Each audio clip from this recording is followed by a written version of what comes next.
พี่น้อง11 มกราคม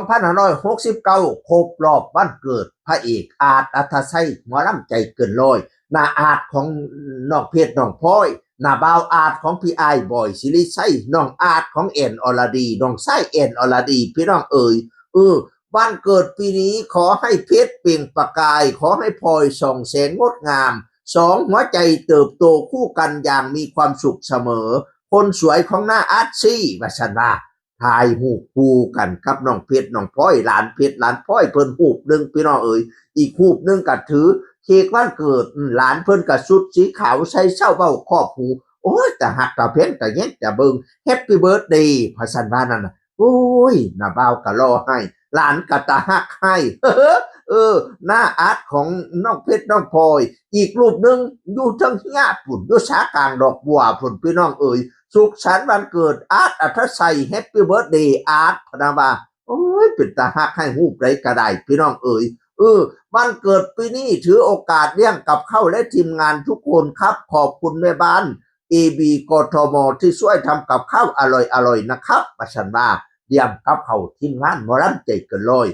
บ่อยสิได้ใช้เคยเบาบัดยามสิเฮ็ดลงท่านนั่นลงท่านนี่บ่หัดแต่ไปวัดก็ได้มาเลี้ยงทีมงานนี่พี่น้องได้บุญคือกันว่าฉันว่านั่นน่ะทีมงานเราแต่โคบเนาะแม่อยู่ทางอื่นหลายหม่องหลายเกทั้งกรุงเทพกรุงไทยจันทบุรีบุรีโอ้ยมาหลายซอกหลายเกพากันมาเลี้ยงข้าวน้ำซ้ำป่าทีมงานฉลองวันเกิดให้อาร์ตอัตชัยพี่น้องถ้าบุญวันเกิดให้อาร์ตอัตชัยแล้วละกาวดอกไม้พวงมาลัยไปฝ่ายขอพรพี่อ้ายบ่อยสิริชัยพรใดๆกับอันบ่ประเสริฐสัมพรจากอ้ายจากใหญ่พี่น้องเอ๋ยแล้วว่าจังซี่คำเบาเล่านั่นเพราะว่าโอ้ยเนาะมาอยู่น้ำอ้ายก็ได้หุงเฮียงเหลียงเหลี่ยมเนาะเพิ่นผ้าสร้างผ้าแปลงได้เฮียนได้ชั้นได้บ้านได้รถได้เอฟซีได้อนาคตสดใสตั้งแต่กี้นั้นเป็นอาจารย์นักดนตรียุคปฐมบันเทิงศิลป์ตอนนั้นยายแอนอรดีกลับไปเป็นนางเอกยุคปฐมบันเทิงศิลป์น้อยบ่ท่านหนึ่งอีพอดาบสอกก็มาใส่สูทเบ็ดเพชรไปแสดงใส่สูทเพชรขึ้นแสดงเทิงห้านอยู่ช่วงหนึ่งต่อมาพี่อ้ายบ่อยเฮ็ดวงก็เลยมาอยู่กับบ่อยศิริชัยหมอลำใจเกินร้อยมาอยู่กับอ้ายก็โอ้ยเอฟซีว่าสันลังมาเทมาแต่โคบโอ้ยมาไล่ว่าสันว้ายเปิดฤดูกาลปิดฤดูกาลเอฟซีแล้วหลายบ่แม่นธรรมดาเด้ออาร์ตใส่นี่ก็ได้พี่น้องเอ๋ยโอ้ยห่วงเฮียงเหลียงเหลี่ยมพี่น้องแล้วก็รอเนาะเดี๋ยวว่าเสียแนวเพิ่นหน้าตาดีแอนอรดีก็สวยอาร์ตก็รอเนาะคอยมักเล่าบัดย่ำเล่าสิโปรโมทว่ามันนี่ไปแสดงบ้านนั่น1 มกราบ้านนั่น2 มกราบ้านนี่โอ้ยเราใส่สุดนั่นสุดนี่โปรโมทเนาะอันยัดรูปออก AI ขอก็บ่ฮู้ดอกแต่เราก็รอมีความรอเป็นพื้นฐานบัดนี้มาแต่งรูปหน่อยนึงบัดนี้อุ้ยแต่งรูปแต่ละรูปอุ้ยรอหายอีพ่อเอ้ยอุ้ยอยากฝ่ามาดินปันเทียบพระบุตรเทพดาคำเพ่งอีพ่อก่อนเกี่ยวเขียวมุตันพันหนูร้อนโอ้ย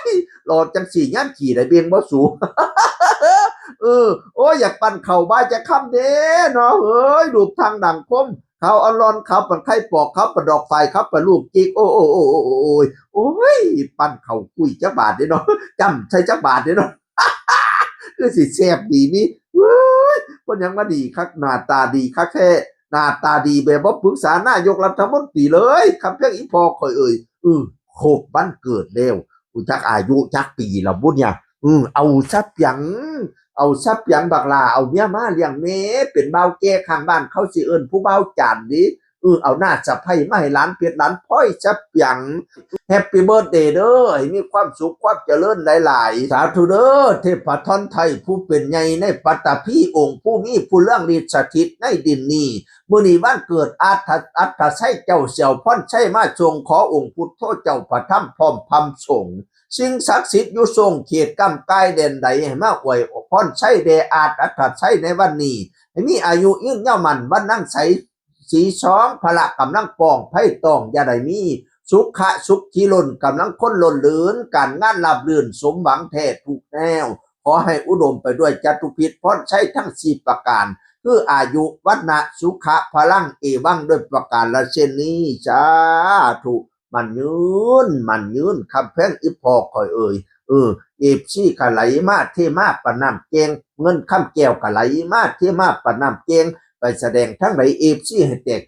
จนล้นอ้างสนามย่ามเจ้าขึ้นห้านให้โดดเด่นทั้งเวทีให้มีแต่คนหักคนส้มนิยมส้มเจ้าเงินค่ำให้ไหลเข่าล้นกระเป๋าเน่นอังให้ได้นั่งเป็นเจ้าคนเบาซาลือเงินแสนให้ตกอยู่กลางบ้านเงินล้านให้ตกอยู่กลางเฮียนคิดหอนเงินให้ไหลมากองคิดหอนท้องให้ไหลมาเข่าเต็มกระเป๋าตึง